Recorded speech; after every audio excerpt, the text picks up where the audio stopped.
ইয়াত আহি এনেকুৱা প্ৰব্লেমত পৰিম বুলি কেতিয়াও ভবা নাছিলো। ওকে সবসে পহলে তো good evening each and everybody.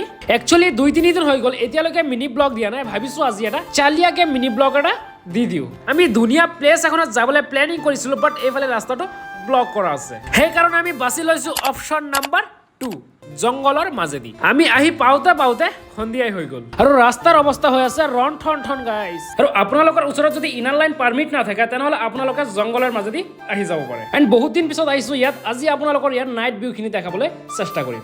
ফাৰ্ষ্টতে চালিয়াকে সং এটা লগাই লওঁ, তাৰ পিছতে আপোনালোকক দেখাই আছো নাইট ভিউ খিনি।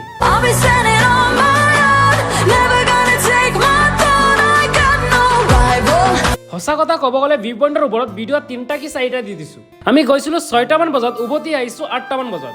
আৰু এইফালে ৰাস্তাটো হৈ আছে ভয়ংকৰ ভয় লগা। না এটা মানুহ আছে না এটা মানুহৰ ঘৰ আছে, এনেকুৱা ভয় লগা ৰাস্তা। এনেকুৱা ৰাস্তাটো যেনে তেনে পাৰ হৈ আহিছো, ৰাস্তাতে পালে পুলিচে বেলেগ কিবা এটা চেকিং হৈ আছে, সেইকাৰণে কৈ আছে তোমালোকে যোৱা বাহিনী।